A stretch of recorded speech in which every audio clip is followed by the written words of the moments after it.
Hi everyone, welcome back to my channel. I'm Shamira Benson, one part of Team Benson, and we are going to do a bit of a day in the life because we have a lot of things, a lot of random things that we need to do. So I thought we'll just do it together.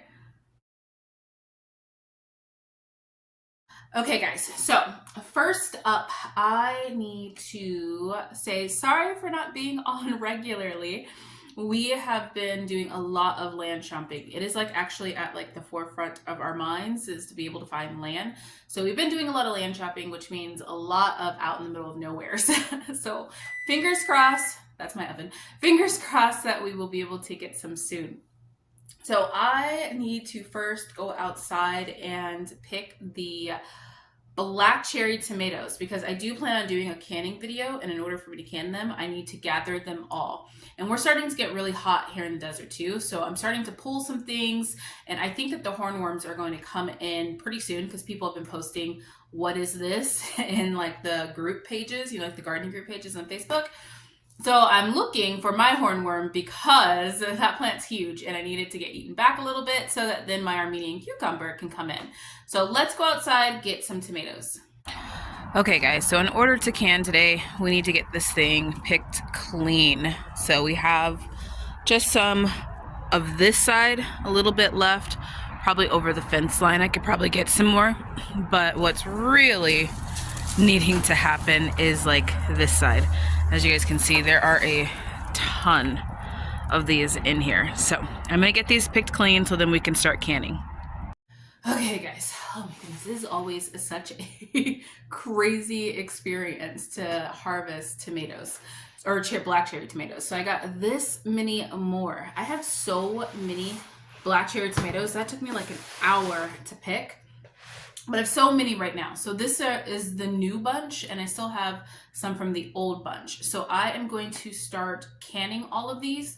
So I'm going to can all of these, and then I'm going to probably ferment the new bunch coming in.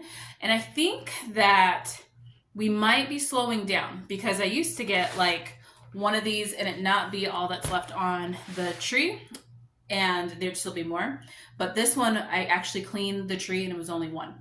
So I think that, and I call it a tree because if you guys have not seen my black cherry tomato, it's huge. So I call it a tree.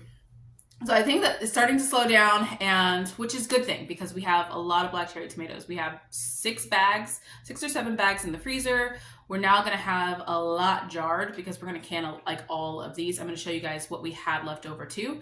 And then we're going to have some fermented, and then the rest of it is just going to go back to the nature.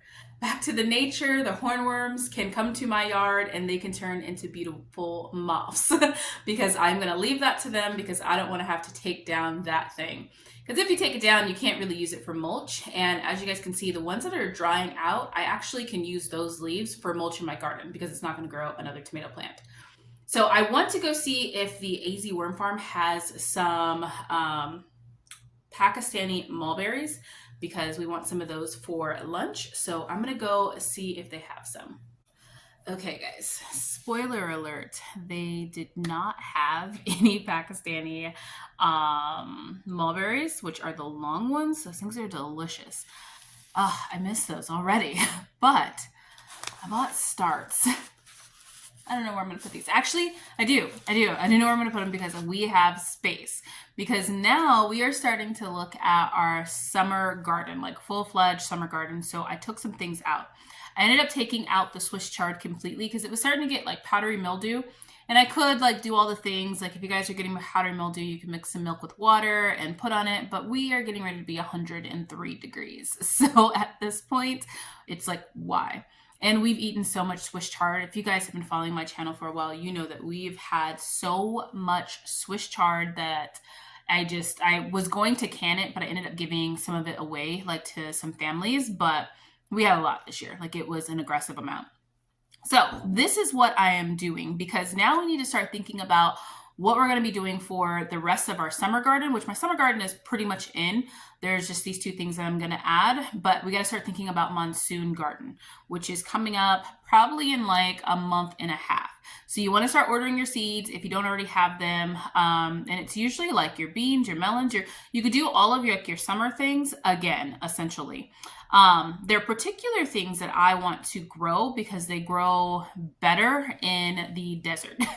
So one is going to be some temporary beans.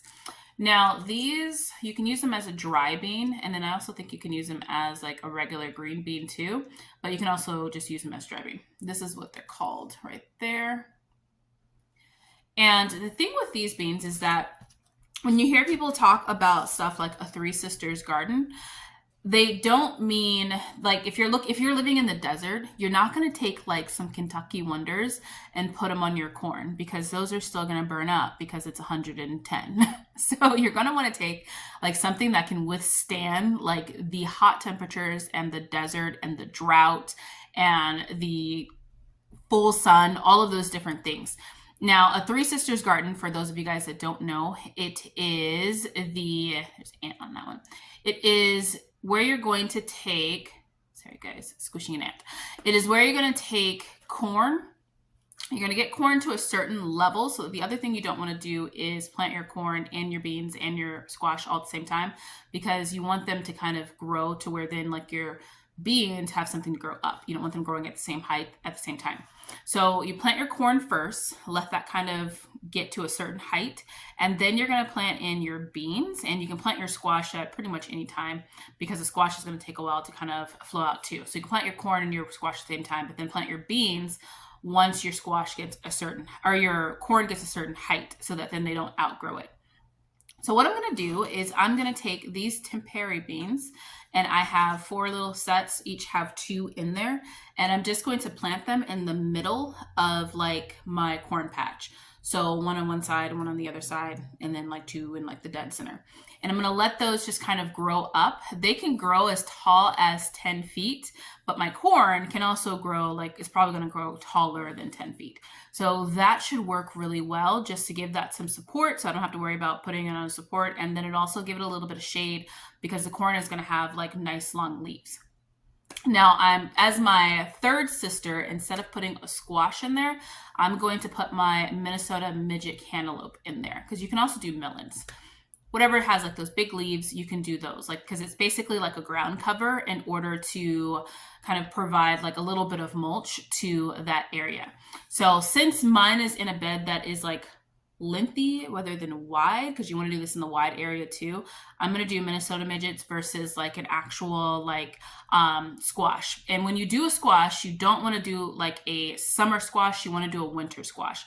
This is a garden, a Three Sisters garden is one of those things that you want to be able to grow over a long period of time.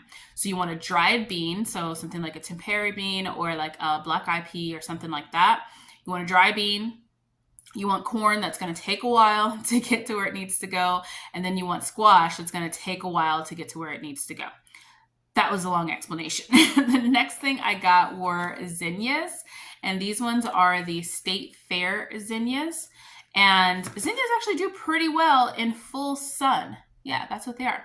I have never had zinnias do well in my garden, but I've always tried planting them from seed. So I saw starts and I was like, you know what, we're just gonna do it. So where I took out the Swiss chard, that's where I'm gonna plant the zinnias. But if you guys have been watching me for a while and you've gone to the, what is that place called?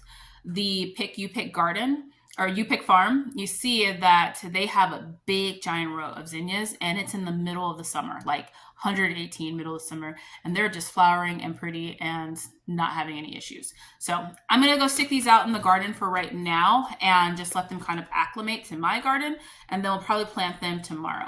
Guys, it is hot out here already. So what we're gonna do, first I'm gonna put on some shoes because my feet just touched the cement and it is super hot. But look at my corn. Look at how big the corn is getting, guys. So what I plan to do is plant it like one bunch right there, one right there, maybe like one right there and one right there. And then they'll just grow up these corn stalks. And look at this. Yeah, see, this is what we want, a nice thick corn stalk. So I'm happy that I ended up getting the starts versus not. And the zinnias are gonna go right here. So we'll have a cute little flower patch.